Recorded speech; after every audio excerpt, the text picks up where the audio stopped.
नमस्कार दोस्तों, बहुत स्वागत है आपका तपस्वी आईएएस एकेडमी के एक्सक्लूसिव इकोनॉमिक्स के वीडियो कोर्स के अंदर जो जनरल स्टडीज के अंदर कवर होता है। आज मैं करदम रावल आप लोगों के साथ डिस्कस करूंगा जो पहले हमने वीडियो लेक्चर्स के अंदर पढ़ा, उसके ऊपर जरा नजर डालते हैं कि पहले जब हिंदुस्तान आज़ाद होता है तो फिर हमने सोचा कि जो भारत के पास जो इकोनॉमी है वो बहुत ही थोड़ी सी वीक है। भारत की ज़्यादातर पॉपुलेशन जो है वो एग्रीकल्चर सेक्टर के अंदर जुड़ी हुई है। उसके अलावा भारत के अंदर जो पढ़े लिखे लोग हैं वो कम है। तो इन सारे मुद्दों को कवर करके हमने सोचा कि भारत के अंदर एक होना चाहिए प्लानिंग कमीशन ऑफ इंडिया। तो प्लानिंग कमीशन ऑफ इंडिया था जो 5 सालों के लिए जो है सरकार के आसपास आता था। जैसे ही सरकार आती थी पंचवर्षीय योजना बनती थी। पंचवर्षीय योजना के अंदर डिस्कशंस होती थी कि भाई आने वाले 5 साल के अंदर हमें कौन से सेक्टर के ऊपर काम करना है और कहाँ पर जो है हमें नए नए जो है आयाम हासिल करने हैं। तो उसके बाद पंचवर्षीय योजना चली, आपको पता है 1950 से लेके 2014 तक अलग अलग तरीके से चली। कई बार जो है पंचवर्षीय योजना नहीं आई, कभी एनुअल प्लान्स भी आए, कभी 3 साल के लिए प्लान आए, कभी काफी मुसीबतें आई, कभी कभी ऐसा भी हुआ कि सरकार के पास जो है वो पैसे नहीं हुआ करते थे, सरकार जो है स्टेबिलिटी के ऊपर नहीं चलती थी। फिर हमें एलपीजी लाने पड़े, लिबरलाइजेशन, ग्लोबलाइजेशन, प्राइवेटाइजेशन। उसके बाद हम लेके आए नई सी चीज जिसका नाम हमने दिया नीति आयोग। जो नई गवर्नमेंट आई एनडीए की 2014 में, उन्होंने दिसंबर से यहाँ पर शुरू कर दिया नीति आयोग को। नीति आयोग जो है और जो प्लानिंग कमीशन ऑफ इंडिया है उसके बीच की जो टाइम फ्रेम थी और वहां पर जो था कि 3 तरीके से इंडिया के अंदर जो है पॉलिसीज इंप्लीमेंट होती थी, पॉलिसीज फॉर्मुलेट होती थी। उसके ऊपर जो है आज का लेक्चर बेस है। क्या है, स्टेट लिस्ट होते हैं, यूनियन लिस्ट होते हैं, कॉन्करेंट लिस्ट होते हैं, जो आपने पॉलिटी के अंदर पढ़ा होगा। तो वहां पर जो है उन मुद्दों के ऊपर स्कीम्स, योजनाएं जो गवर्नमेंट्स लाती है कि कौन से सेक्टर में कहां कहां पर कितना काम करना है, उसके रिगार्डिंग फंडिंग्स प्रोवाइड कराती है। तो जो स्कीम्स के रिगार्डिंग जो फंडिंग्स आती है और जो 3 तरीके की स्कीम्स होती है उसके अंदर का एक टॉपिक है जो एक प्रो लेवल, आज की जो बातें हैं वो प्रो लेवल है। यहाँ पर बेसिक जो जानकारी थी वो मैंने आपको बता दी। तो आगे आने वाले टाइम में जो पढ़ेंगे वो प्रो वाली चीज है। जो यूपीएससी जिस तरीके से क्वेश्चन पूछती है, कहाँ कहाँ से क्वेश्चंस निकालती है, इस तरीके के टॉपिक के ऊपर आज का जो है वीडियो लेक्चर है। तो अंत तक इस वीडियो को देखना है, पूरी चीज पढ़नी और समझनी है। और सारी चीजों को समझने के बाद हमें ये एनालाइज करना है कि अगर क्वेश्चन पूछा जाता है तो किस तरीके से आंसर देंगे। जो सारे आंसर के टॉपिक्स रहेंगे वो आपको इस वीडियो लेक्चर से पता चल जाएंगे। तो ये जो वीडियो लेक्चर है वो आपकी ओर प्रस्तुत किया जा रहा है यूपीएससी आईएएस एग्जाम्स के द्वारा, जो एक हमारा यूट्यूब चैनल भी है। अगर आप अभी तक वहां तक नहीं पहुंचे हैं तो YouTube पर टाइप करें यूपीएससी आईएएस एग्जाम्स और वहीं पर जो हमारा चैनल है उसको सब्सक्राइब करें। आपको वहां पे वेरियस डायनामिक टॉपिक्स भी मिलेंगे। इसके अलावा जो है आपको वहां पर द हिंदू एडिटोरियल YouTube के अंदर सबसे पहले हर दिन का मिलेगा। तो चैनल को सब्सक्राइब करना बिल्कुल से मत भूलिएगा और रेड कलर का बेल आइकन भी जो है वहां पर प्रेस कीजिएगा। तो चलिए दोस्तों स्टार्ट करते हैं। आज का जो मेन टॉपिक है the shrinking capital plan, the shrinking central plan and growing central assistance. तो श्रिंकिंग का मतलब होता है कम, डे बाय डे घटोती जिसके अंदर आती है वो। जैसे कि आज जो है हमारे देश के अंदर या पूरे वर्ल्ड के अंदर जो पेड़ पौधे हैं उसके अंदर श्रिंकिंग देखने को मिलती है, कम होते चले जा रहे हैं। उसी तरीके से जो सेंट्रल जो प्लान बनाती थी यूनियन गवर्नमेंट, वहां पर घटोती देखने को मिलती है कि गहराई जो है वो अभी जो है सेंट्रल के प्लान बनाने की वो कम होती जा रही है। दूसरी ओर जो सेंट्रल असिस्टेंस है, यानी कि सेंट्रल गवर्नमेंट जो असिस्टेंस यानी कि एड और हेल्प प्रोवाइड कराता है वो जो है वो बढ़ रहा है। यानी इसका मतलब कैसे समझेंगे इसको, देखिए सेंट्रल गवर्नमेंट जो है पहले क्या करती थी, यूनियन लेवल के ऊपर, सेंटर के लेवल के ऊपर स्कीम्स ज्यादा बनाती थी और जो है सेंटर जो है स्टेट को और यूनियन टेरिटरी को मदद कम प्रोवाइड करती थी। लेकिन अब जो है 2014 से जैसे ही नई गवर्नमेंट आई है एनडीए गवर्नमेंट, तो उन्होंने क्या किया है, सेंटर पे स्कीम कम बनाइए लेकिन जो स्टेट के अंदर जो स्कीम्स है उसको ज्यादा बनाइए। और स्टेट जो है वो लोगों को ज्यादा नजदीकी से जानता है, तो ज्यादा जानने के कारण स्टेट के अंदर स्कीम ज्यादा बनाइए और वहां पर जो है फंड्स वगैरह की अगर जरूरत है तो उन लोगों को फंड प्रोवाइड कराइए। तो पहली दफा ये देखा गया जो 2014-15 का बजट आया उसके अंदर, यानी कि 2014-15 का जो बजट होता है उसके अंदर फाइनेंशियल ईयर कौन सा होता है, 2015। ये जनरल सी बात है लेकिन लोगों को पता नहीं रहती। तो अगर आप यूपीएससी एस्पिरेंट है तो आपको ये चीज पता होनी चाहिए कि भाई जो टोटल प्लान्ड एक्सपेंडिचर वहां पर है वो इंक्रीज हुआ है 2014-15 के बजट से, जहां पर सेंट्रल प्लान जो है यानी कि यूनियन गवर्नमेंट जो प्लान और स्कीम्स बनाती है, स्ट्रेटेजीज बनाती है, वहां पर जो खर्चे है उसके अंदर डिक्रीज देखने को मिला है। और जो सेंट्रल असिस्टेंस यानी कि जो यूनियन गवर्नमेंट है वो स्टेट गवर्नमेंट और यूनियन टेरिटरी के अंदर जो गवर्नमेंट है उसको जो पैसे प्रोवाइड कराती है, वहां पे लोकली जो स्कीम्स चलाने के लिए वहां पर बढ़ोतरी देखने को मिली है। कब, 2014-15 के बजट के पेपर्स के अंदर, और फाइनेंशियल ईयर होगा 2015। तो यहाँ पर ये जो रिस्ट्रक्चरिंग देखने को मिली है इसके साथ किस जगह पे, सेंट्रली स्पॉन्सर्ड स्कीम्स के अंदर। दूसरी चीज जो फंडिंग पैटर्न थी गवर्नमेंट की वहां पे। तो मेन चीज यहाँ पर इस टॉपिक के अंदर इस वीडियो लेक्चर के ऊपर दो बातों के ऊपर ध्यान रखना है। सेंट्रली स्पॉन्सर्ड स्कीम्स जो है वहां पर रिस्ट्रक्चरिंग देखने को मिली है, और नंबर्स जो है वीडियो खत्म होते होते आपको मैं याद रखवा के रहूंगा। दूसरी बात, फंडिंग पैटर्न जो है गवर्नमेंट का वो बहुत ही चेंज हुआ है। आगे बढ़ते हैं। The central plan and central assistance to state plan. तो यहां पर दोनों चीज आपको फिर से बता देता हूं। सेंट्रल प्लान वो है जो यूनियन गवर्नमेंट अपने कॉन्स्टिट्यूशन को फॉलो करते हुए जो यूनियन लिस्ट है उसके मुताबिक जो स्ट्रेटजीज बनाती है उसको बोलते हैं सेंट्रल प्लान। और central assistance to state plans का मतलब है जो यूनियन लिस्ट नहीं बल्कि स्टेट लिस्ट के आधार पर स्टेट गवर्नमेंट जो प्लान बनाती है उसके अंदर उस प्लान को सक्सेसफुली कंप्लीट करने के लिए जो टारगेट्स रखे हैं उसको अचीव करने के लिए और जो पॉलिसी बनाई है उसको इम्प्लीमेंट करने के लिए जो पैसे लगते हैं, जो फंड्स लगता है, उसके अंदर असिस्टेंस यानी कि मदद प्रोवाइड कराने का काम। इन दो चीजों के ऊपर आज नजर डालने वाले हैं इस स्लाइड के ऊपर। द इंडियन गवर्नमेंट एक्सपेंडिचर जो होती है इंडियन गवर्नमेंट की, उसके अंदर दो तरह की कैटेगरीज होती है। ये याद रख लीजिए, दो तरह की कैटेगरीज। एक है प्लान्ड एक्सपेंडिचर, दूसरा है नॉन प्लान्ड एक्सपेंडिचर। जो पहले से डिसाइडेड है कि कहां कहां पर कितना खर्चा होने वाला है उसको बोलेंगे प्लान्ड।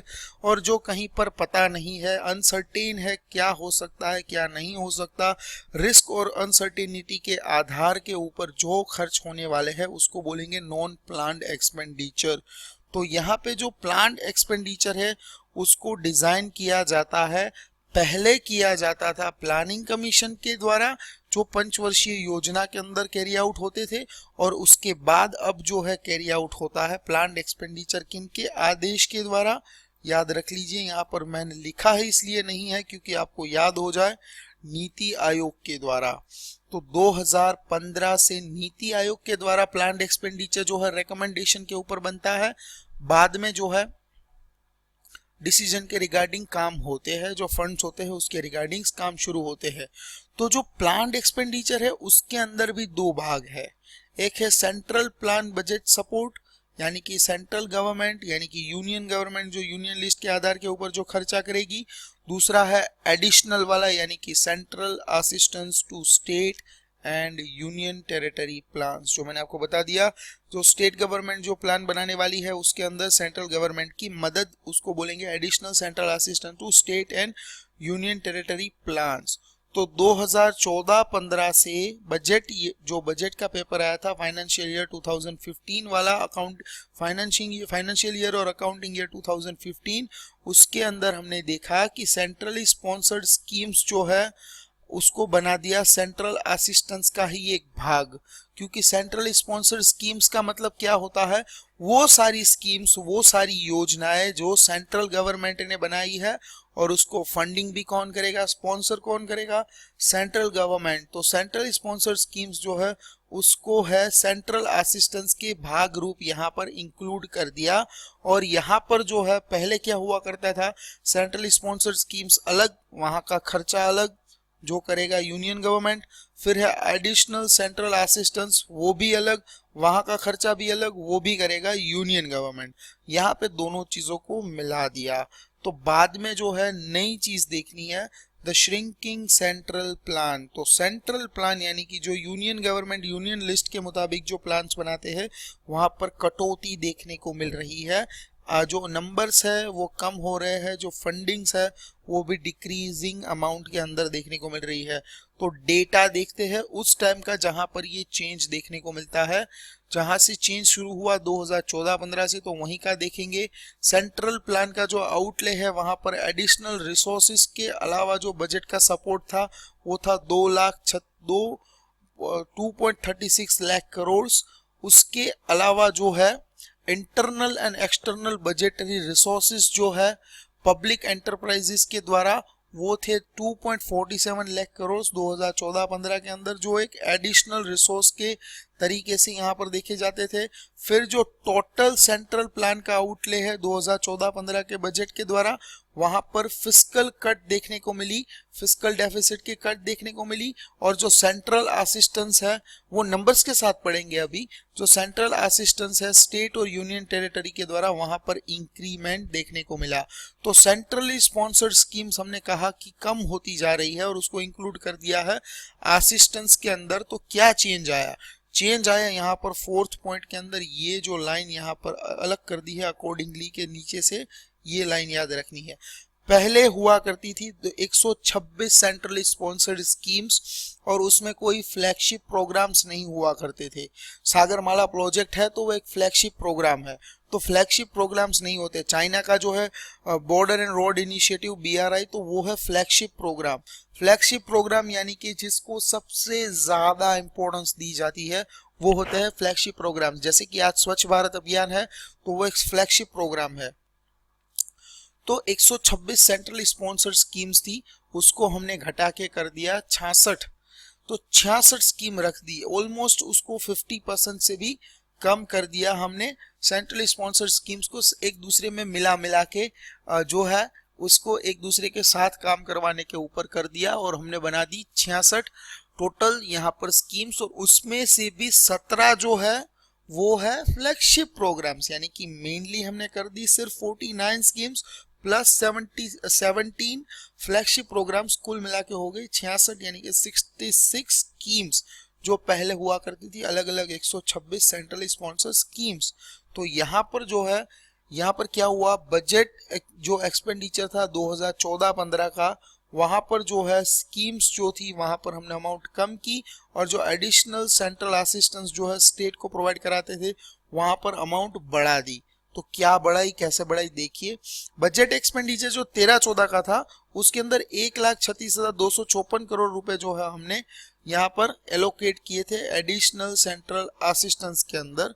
जो 2014-15 का बजट एक्सपेंडिचर आया उसके अंदर उसको बढ़ा के कर दिया 3,38,408 करोड़, यानी कि ऑलमोस्ट इसको तिगुना कर दिया, 3 गुना यहाँ पर जो है सेंट्रली असिस्टेंस जो प्रोवाइड कराया वो हमने इंक्रीज कर दिया। परसेंटेज के अंदर भी आगे देखेंगे, लेकिन उससे पहले देख लेते थे कि सेंट्रल जो प्लान है वो कहाँ कहाँ पर होते थे। तो डिफरेंट सेक्टर्स कहाँ कहाँ के होते थे उसके ऊपर सेंट्रल गवर्नमेंट जो है यूनियन लिस्ट के आधार के ऊपर प्लान्स बनाती थी। एनर्जी के ऊपर, ट्रांसपोर्टेशन के ऊपर, सोशल सर्विस के ऊपर, इंडस्ट्री और मिनरल्स के ऊपर, जनरल इकोनॉमिक सर्विसेज के ऊपर, कम्युनिकेशन के ऊपर, साइंस एंड टेक्नोलॉजी के ऊपर, एग्रीकल्चर के ऊपर, जनरल सर्विसेज के ऊपर, रूरल डेवलपमेंट के ऊपर, इरिगेशन एंड फ्लड कंट्रोल के ऊपर। और इसके साथ जो सेंट्रल प्लान्स के साथ जो मेन यूनियन मिनिस्ट्री है वो कौन कौन सी मिनिस्ट्री यहाँ पर कनेक्ट होती है, ministry of petroleum and natural gas, ministry of railway, ministry of power, ministry of road transport and highway. तो यहाँ पे परसेंटेज के हिसाब से देखे, remember that there is that these are different from centrally sponsored schemes which are connected with central assistance given to state. The state and union territories would now get 59% of planned budget allocation, यानी कि अब जो है ये नई सरकार ने जो चेंज लाया है, वहां से चेंज जो है उसके अंदर सेंट्रल गवर्नमेंट के द्वारा स्टेट और यूनियन टेरिटरी को 59% अमाउंट बजट से जो है अलोकेट होगा, more than twice their share in financial year 14। ये डबल बोल रहे हैं, डबल से ज्यादा, लेकिन ऑलमोस्ट 3 गुना, ऑलमोस्ट 3 टाइम्स को टच करने में थोड़ा सा ही रह जाता है। Where the share of central plan in plan account disbursement would drop from 75% to 41%। अब पता चला 100 को अगर 59 को अगर 100 में से रिमूव करेंगे तो बनेगा 41। तो यहाँ पर जो है 59% जो पैसा है वो बजट का खर्च होगा स्टेट और यूनियन टेरिटरी को असिस्टेंस और फंड प्रोवाइड कराने के लिए, और खुद जो है अपने लिए जो खर्चा करेगा यूनियन जो लिस्ट है उसके मुताबिक जो सेंट्रल प्लान बनेंगे कॉन्स्टिट्यूशन को ध्यान में रखते हुए, तो वहां पर जो है सिर्फ 41% पैसे जो है खर्च होंगे। तो यहाँ पर स्टेट और यूनियन टेरिटरी अपने हिसाब से जो बोलती है कि हम अपने लोगों को नजदीकी से जानते हैं, तो उस जान पहचान का फायदा उठाते हुए उनके डेवलपमेंट और विकास के लिए जो है सबसे ज्यादा एफर्ट्स कर पाएगी। तो यहाँ पर additional central assistance to state and union territory के रिगार्डिंग कुछ पॉइंट देख लेते हैं। सेंट्रल स्पॉन्सर्ड स्कीम्स जो है वहां पर हमने रिस्ट्रक्चरिंग की, जो बजट एक्सपेंडिचर ईयर जो था 2014-15 के अंदर उसके प्लान्ड एक्सपेंडिचर के अंदर।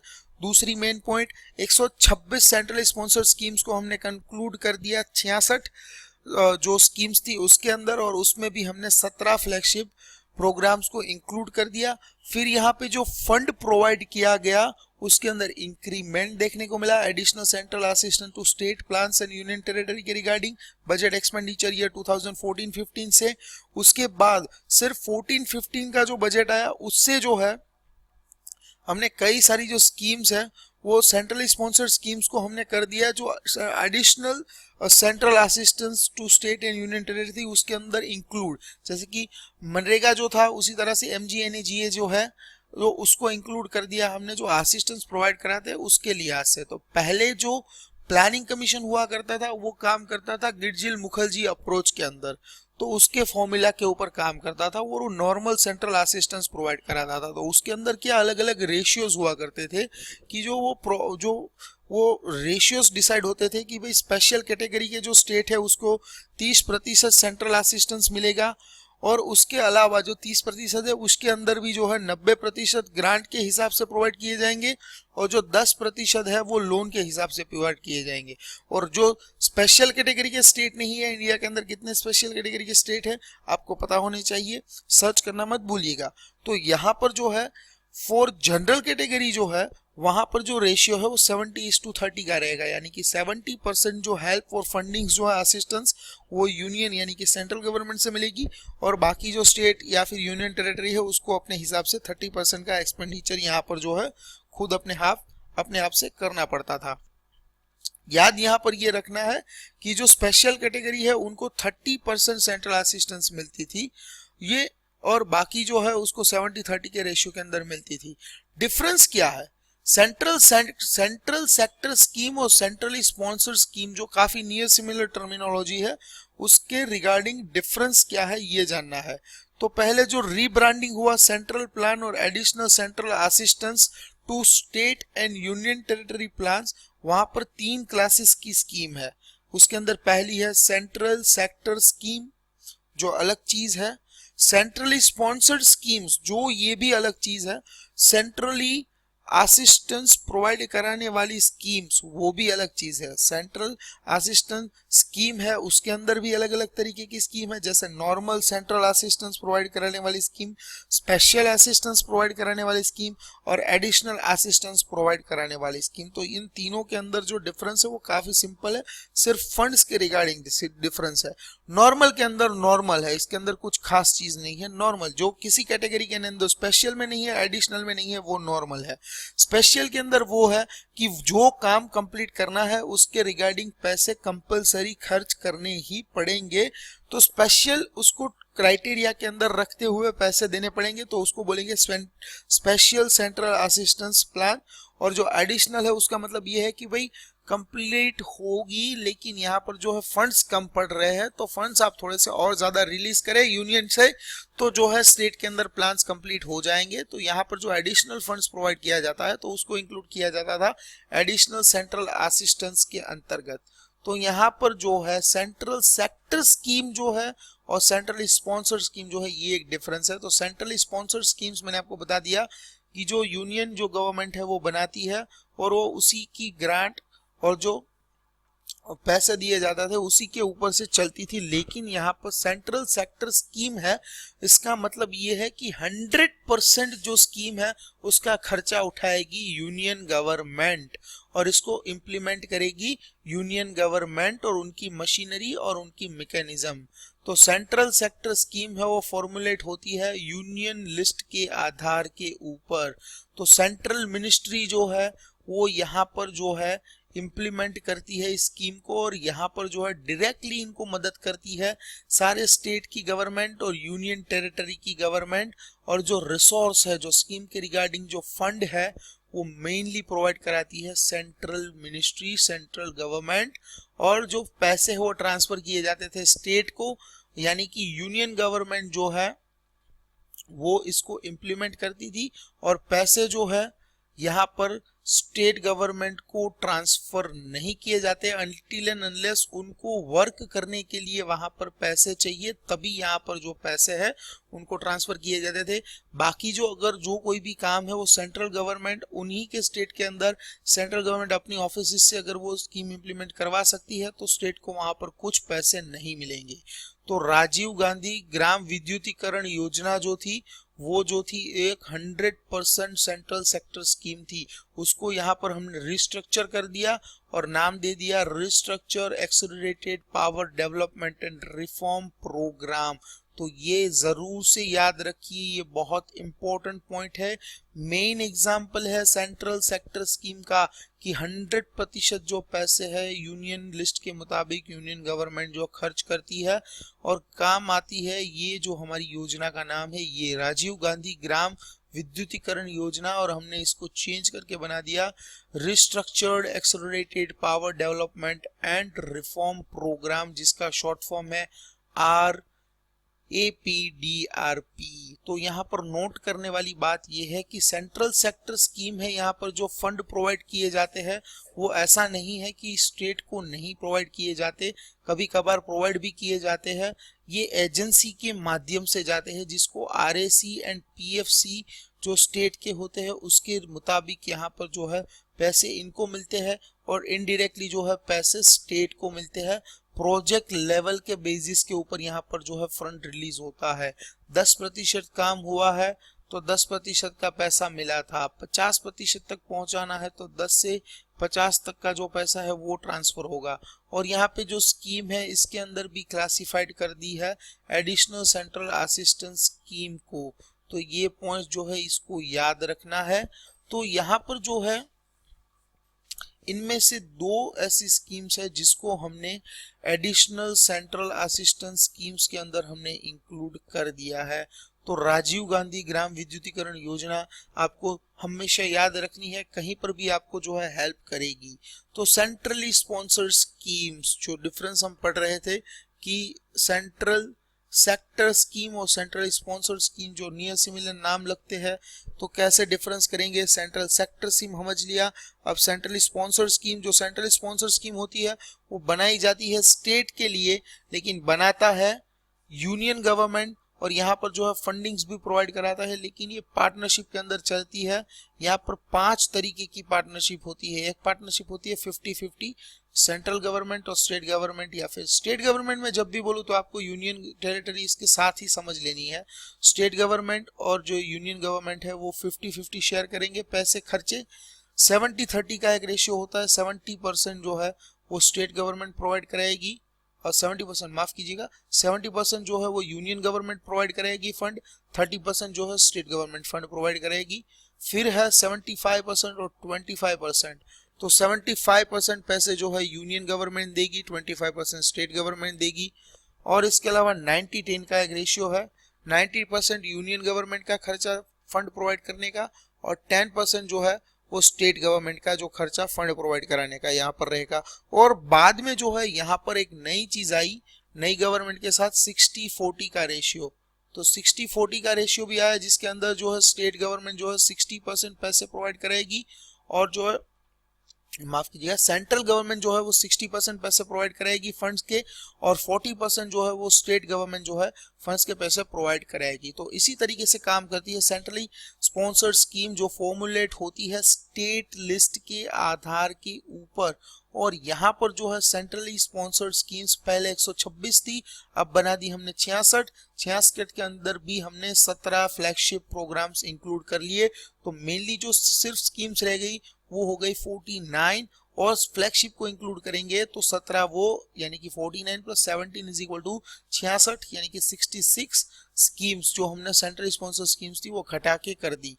तो फंड्स का जो इसका आउटफ्लो होगा वो कहां से होगा, पहले तो फंड आएगा कंसोलिडेटेड फंड से स्टेट के पास डायरेक्टली स्टेट को ट्रांसफर होगा। उसके बाद डिस्ट्रिक्ट लेवल ऑटोनोमस बॉडीज जैसे कि जिला पंचायत होती है, म्युनिसिपैलिटीज होती है, जो पंचायत होती है वहां पर पैसे होंगे।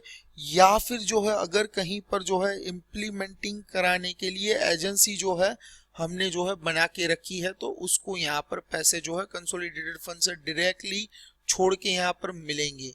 तो यहाँ पर जो है फंड जो है पहले यूनियन गवर्नमेंट छोड़ती है स्टेट के पास, स्टेट जो है वो अपने अलग अलग पार्ट्स के अंदर छोड़ती है या फिर अपनी इम्प्लीमेंटिंग एजेंसीज या फिर जो डायरेक्ट लेवल ऑटोनोमस बॉडीज है वहां पर छोड़ती है।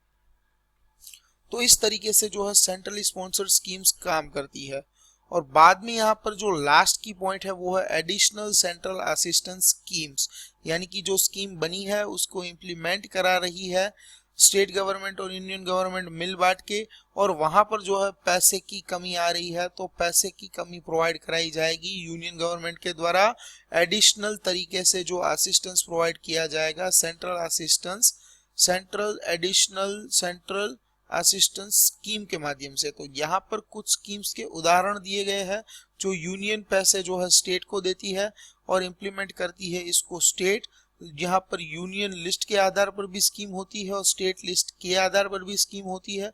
तो दोनों तरीके की स्कीम्स के अंदर यहाँ पर जब भी पैसे की कमी आती है फंड्स की कमी आती है तो प्रोवाइड कराई जाते हैं पैसे यूनियन गवर्नमेंट के द्वारा, इसीलिए इसको बोलते हैं एडिशनल सेंट्रल असिस्टेंस स्कीम्स।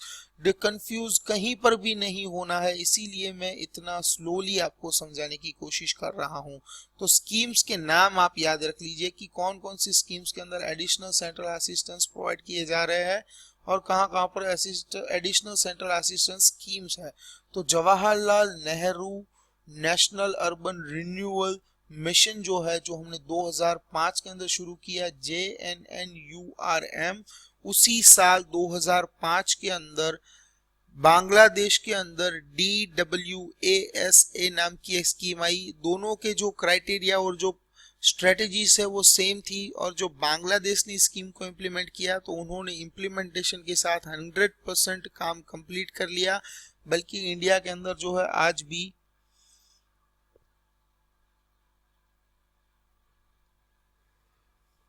इस स्कीम का 100% इम्प्लीमेंटेशन नहीं हो पाया है। तो बांग्लादेश जैसा छोटा कंट्री भी हमसे आगे निकल गया। तो ये अभी करंट अफेयर के अंदर आया था जून 2018 के करंट अफेयर्स के अंदर, आप सभी ने देखा होगा। नहीं देखा है तो वहां पर जो है आपको रिसर्च करने की जरूरत है कि बांग्लादेश का DWASA स्कीम का रिजल्ट्स क्या है और उसका कंपैरिजन आप करिए Jawaharlal Nehru national urban renewal mission के साथ, आपको पता चलेगा क्या हुआ क्या नहीं हुआ। थोड़ी जांच पड़ताल करें, थोड़ी रिसर्च करें, तभी आपको पता चलेगा और यही करना जरूरी है। यूपीएससी के अंदर आप अगर एस्पिरेंट है तो कहीं पर वीडियो पढ़ने से 100% नॉलेज गेन मत कर लीजिए और अपने हिसाब से रिसर्च करके पढ़िए, तभी जो है आप जो है अपने तरीके से एग्जाम्स क्रैक करने में काबिल बनेंगे। अपनी काबिलियत को बढ़ाइए। दूसरी जो स्कीम है एक्सेलरेटेड इरिगेशन बेनिफिट प्रोग्राम, तो यहाँ पर फार्मर्स के लिए जो स्कीम थी उसको यहाँ पर एडिशनल सेंट्रल असिस्टेंस प्रोवाइड करवाया गया। उसके बाद नेशनल सोशल असिस्टेंस प्रोग्राम और राष्ट्रीय कृषि विकास योजना, तो यहाँ पर फिर से एग्रीकल्चर की स्कीम को इसके अंदर दे दिया।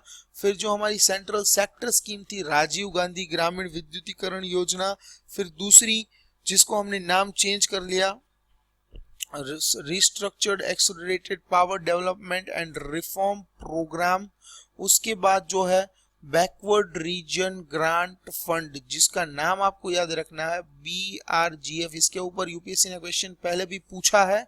तो यहाँ पर जो है there are two types, state component and district component. तो ये रीजनल बैकवर्ड ग्रांट फंड है, उसके अंदर स्टेट कंपोनेंट और डिस्ट्रिक्ट कंपोनेंट दोनों तरीके से यहाँ पर जो है एडिशनल सेंट्रल असिस्टेंस स्कीम्स का यहाँ पर जो है फंडिंग्स प्रोवाइड कराया गया यूनियन गवर्नमेंट के द्वारा। ये सारी चीजें याद रखनी है। 2014-15 के बजट एक्सपेंडिचर प्लान बिल के अंदर देखने को मिली, और यहाँ पर जो है 49% पहले हुआ करता था, 75%, 25% यहाँ पर फंडिंग, बाद में जो है अब 59% जो है इस बजट से सेंट्रल असिस्टेंस प्रोवाइड किया जाएगा, और 41% जो है सेंट्रल सेक्टर स्कीम्स के अंदर, और जो है अपने लिए यानी कि यूनियन लिस्ट की स्कीम्स के लिए पैसे जो है प्लान्ड बजट एक्सपेंडिचर से यहाँ पर खर्च होंगे। तो ये मुद्दे आपको सदाबहार याद रखने हैं। और यहाँ पर किस तरीके से मर्जर हुए स्कीम्स के, रिस्ट्रक्चरिंग्स हुए, 126 सेंट्रल स्पॉन्सर स्कीम्स को हमने बना दी 66 स्कीम्स, और उसके अंदर भी हमने इंक्लूड कर दिए 17 फ्लैगशिप प्रोग्राम्स। तो इस वीडियो लेक्चर से अगर आपको कुछ याद नहीं रहता तो ये सारी चीजें तो आपको हमेशा याद रहनी चाहिए। तो आज के इस वीडियो लेक्चर के अंदर पार्टिसिपेट करके पढ़ने के लिए बहुत बहुत धन्यवाद। थैंक यू दोस्तों। जय हिंद, भारत माता की जय, and thank you so much for learning.